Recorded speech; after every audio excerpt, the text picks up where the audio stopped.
Yo, what is up, y'all? It's Cone back here again tonight with another episode of After the Buzzer, the show where I recap the NBA games from the night. We have 3 games to go ahead and get into and recap, so I won't take too long, but please do leave a like and subscribe if you enjoy the video. It helps me out a ton, and I'm trying to hit 10k subs before the end of the playoffs. You've heard it a million times. Let's get into it. Starting off with Minnesota versus Memphis. This was one of my most anticipated series going into things. So much fun young talent on both teams. You've got 2 teams that are really hungry for a deep playoff run, haven't been there in a while, and so coming into this I was super excited. I picked Memphis in 6, which is kind of looking like a good prediction up to this point, but coming into this thing, it's been really close in this series, really back and forth, and that's just not like the Timberwolves win a game, the Grizzlies win a game. Inside the games themselves, a lot of runs, a lot of lead changes, fun moments, and it was pretty similar in this one. The Timberwolves did go up pretty big in this one in the fourth quarter, up about 13 with 9 minutes left. You had Cat telling the crowd to shush. You had Pat Bev telling Ja Morant he was too small. All of the things the Timberwolves have kind of been doing all series.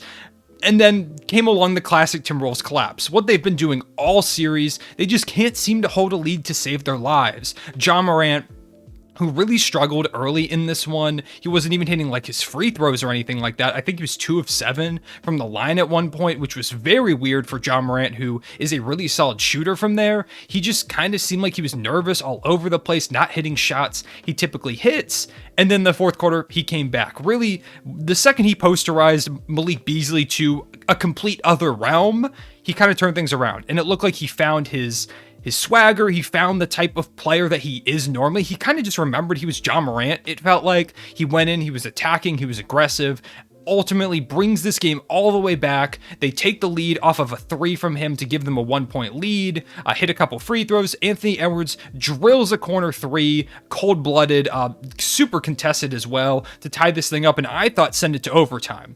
But no, Ja Morant gets the ball in the inbound, hits a scoop layup over the outstretched arms of Jared Vanderbilt, who's a very, very good defender, but overall Ja Morant just too athletic, gets the ball to go. Timberwolves throw up a prayer, doesn't hit. Grizzlies come out of this one 111 to 109, leading the series now 3-2 in what was a super pivotal game for them.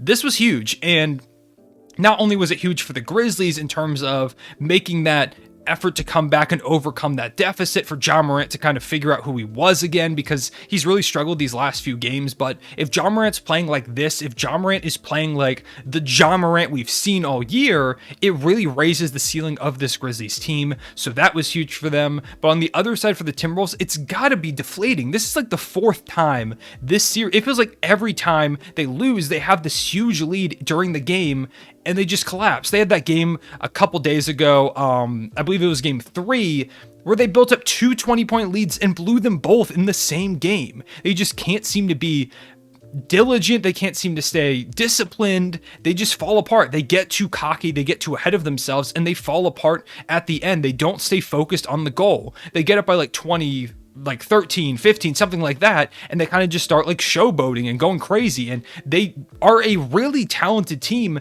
but you've got to kind of chill and close things out. It feels like sometimes they're celebrating too early, getting too ahead of themselves, and it's just biting them in the butt over and over again. That edge that they have has gotten them to this point, but when you're in the playoffs, it's a 7-game series. You don't win a game by going up 13, you win it by leading at the buzzer, and they haven't done that enough, now being down, like I said, 2-3 in this series.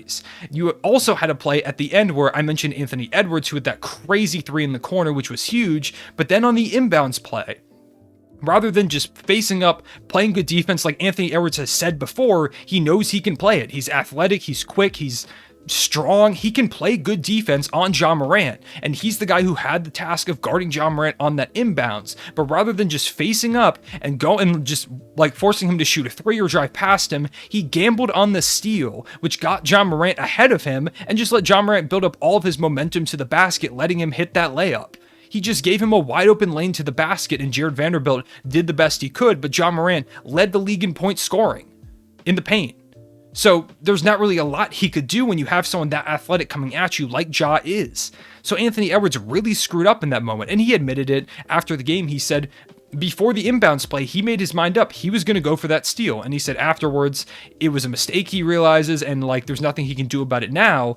But you can't make your mind up. You've got to play it like possession by possession.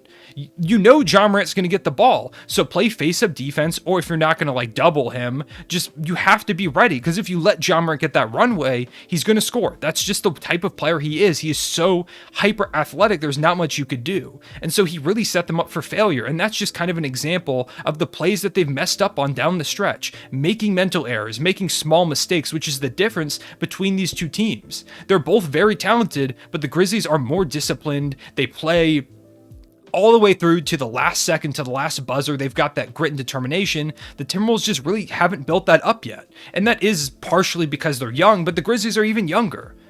I think it's just a lack of experience that the Timberwolves have as a team that is kind of coming into play in a lot of these situations, just making a lot of mental errors. If they don't make that error, this thing goes to overtime and maybe the Timberwolves come out on top. If they don't blow a 20-point lead, they would have come into this game up like 3-1.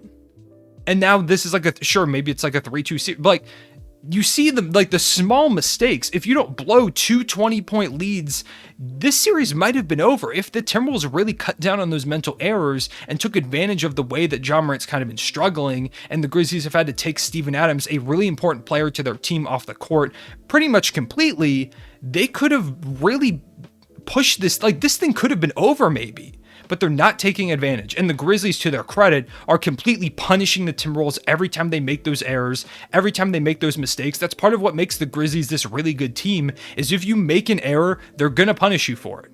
They're just that strong. They're just that mentally tough. They've got that high basketball IQ. They're really disciplined. They're just great all over. This is a really, really good basketball team. You don't get second in this Western Conference, a really tough Western Conference, for no reason. You've got to be a really good team, and the Grizzlies are showing that. Going up 3-2. I also want to give a shout to Brandon Clark, who was really solid. He had 21 and 15 in this one. Just all around a really good player. He's been phenomenal over the course of this series. Once again, Steven Adams did not play in this one. He just does not really work in this matchup.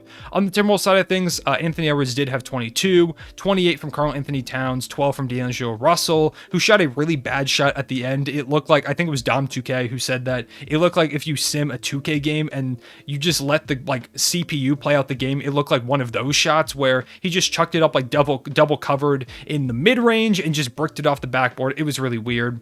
But overall, just kind of the Grizzlies just being the better team really is kind of what it's coming down to. Take a 3-2 series lead heading to Minnesota. Excited for the next game. Moving on beyond that one, we had the Hawks and Heat playing today, with the Heat closing out the series 4-1, winning 97-94. This series was the story of this series was the defense on Trae Young. And I haven't talked about this series too much, I don't believe, because it just seems like the Heat have kind of been dominating, so I haven't had really that much to talk about. But let's go through some things. I found some tweets on my timeline, and I'll shout out the people that tweeted them out, that showcase some of the stats that pertain to the defense that's been played on Trae Young, or I guess was played on Trae Young because the series is over the course of this series. So we have Trae Young finished this series with more turnovers than baskets, 30 turnovers to 22 made shots. That is the first time a player has fewer than 25 field goals and more than 30 turnovers in a single postseason since the three-point era began in 1980. And it's a guy in Trae Young who led the league in points and assists. You've got the fact that Trae Young ended the series with 7 threes made. And then Jimmy Butler, a guy who I have even kind of slandered, I guess, a little bit this season, or been harsh on because he hasn't been great offensively. He also ended the series with 7 threes made. You've also got Trae Young had 3 games under 30% shooting, 3 games 20% or worse from 3, 30 turnovers, and 0 field goals made in the fourth quarter of the last 2 games. That one comes from Legend of Winning. The other ones came from StatMuse and like a StatMuse like parody account. Trae Young got clamped. there's not much more to say about it. And it was so impressive the way that they did it. So many different guys. Bam Adebayo deserves a huge shout out. He is a ridiculous defender. It doesn't matter who he was out there to guard. Bam was going to make them pay. He had 20, 11, and 4 in this one. They won this one without Kyle Lowry or Jimmy Butler. Victor Oladipo had 23 points. He was really solid in this one. I think he firmly established that he should continue to be in this playoff rotation as they're going forward. You had 15 from Max Strus. On the Hawks side of the ball, DeAndre Hunter really carried them in this game with 35, 11, and 2. Trae Young only had 11 points in 41 minutes. Collins with only 7. 12 from Kevin Huerter, 12 from Danilo Gallinari, 8 from Yuka Okongwu. Just really no one could get scoring outside of DeAndre Hunter, and it's just the Heat's defense is so legit. If they're able to put together solid offensive outings the rest of the way, they can win this conference. They are that good defensively, assuming, of course, that Jimmy and Kyle Lowry get healthy, because that is a huge piece of their team. The playmaking and defense of those two guys, as well as Jimmy being their best player, they do need those two guys to make a deep run. But if those guys get healthy, there's not much preventing the Heat from really trying to push pretty far into this thing. Of course, they do need consistent offense. Jimmy was really good in this series, but this was a pretty weak defense for Atlanta, so he's got to be consistent. Also, Tyler Hero was really mediocre in this series. He averaged 12.8 points per game on just 39% shooting. That stat comes from NBA Info on Twitter. Tyler Hero needs to be better. He was one of their most prolific and consistent scorers in the season. They need him in the future in the playoffs if they want to make a deep run. So maybe this was just a weird matchup for him. He's just getting into the rhythm of things. But if they want to make a deep run, they need that consistent offense. The defense is going to be fine. They're going to lock up whoever they play to the best of their ability. And if that offense comes along, the Heat are going to give some teams some problems. Shout out to the Heat, really shutting down one of the best offensive players that we have in the league today in Trae Young and making it look really easy.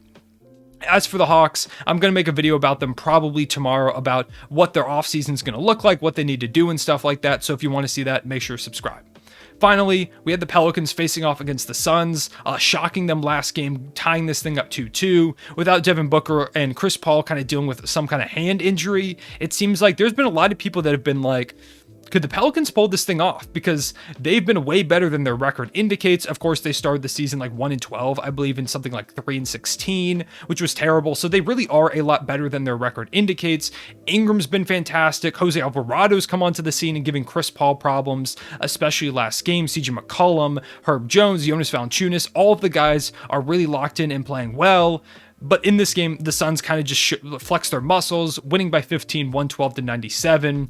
This was especially a great game for Mikal Bridges, who's really been kind of hit or miss. He's a guy that they really need to step up in the absence of Devin Booker, and he did exactly that tonight, playing 47 minutes, defending the best offensive player pretty much whenever he was on the court, and dropping 31 points to go along with it, fouling only one time in the process. He was phenomenal. This was one of his best games of his career. All around, fantastic effort from him. He had 4 blocks, which is his career high, 5 boards, 2 assists. There was nothing that McCall wasn't doing. He was either locking someone up or drilling 3 after 3 after 3. Also some mid-ranges, great cuts to the basket. Multiple times on fast breaks, he found a way to leak out and get under the basket, get right in position for Chris Paul or whoever was passing it to hit him in stride. Just all in all, just a really smart basketball player and making all the right plays to help this team win. You had Chris Paul with 22, 11, and 6, or 6 rebounds, 11 assists. He was phenomenal in this one again. He had a really poor game last time, but it felt like he kind of figured things out in this one. He was getting to his spots in the mid-range, attacking the basket, of course, playmaking for people as he typically does. He was really gassed at the end of that first half, playing 21 minutes in that half. He had only had to play 18 in the second half and got a pretty big rest in that third quarter and the beginning of the fourth. That really helped him kind of stay consistent down the stretch. The Pelicans kept this one close for a little while, but in the end, it was just too much. They weren't able to hold on and contend. Ingram did have 22. You had 17 and 14 from Jonas Valanciunas, 21 from McCollum, who really could not score the ball in the second half. He started off the second half 0 for 8. Ingram was pretty good, but he wasn't the Ingram that he was in the past few games, which honestly is the Ingram they need if they want to take games from this Suns team. They need him to be superhuman and be like a superstar level player in a lot of these games. He just wasn't able to put it together. Like I mentioned, Mikal Bridges played great defense on him. It also seemed like he hurt his pinky on one of those plays where Bridges was guarding him. So hopefully he's okay and good to go for next game, and it's not going to affect him too much, because he's been ridiculous. He's been so good in this series, being one of the most prolific mid-range scorers in the game today, knocking down shot after shot after shot. Hopefully Ingram is good to go for game 6, which is going to be a really fun one back in New Orleans. These two teams don't like each other. Jose Alvarado has really gotten into the head of the Suns. Herb Jones being a really physical defender. There's just a lot of like really physical and tough guys on these teams, and I think that leads to a lot of bad blood. So it'll be fun to see the way that goes in game 6, if the Suns can close it out, or if the Pelicans can push this thing to a game 7. So those are my thoughts on the games and my biggest takeaways. Let me know what your takeaways were in the comment section below. I'd love to see what y'all have to say. But for right now, I appreciate y'all watching. I will see you all later. Real One, say it back.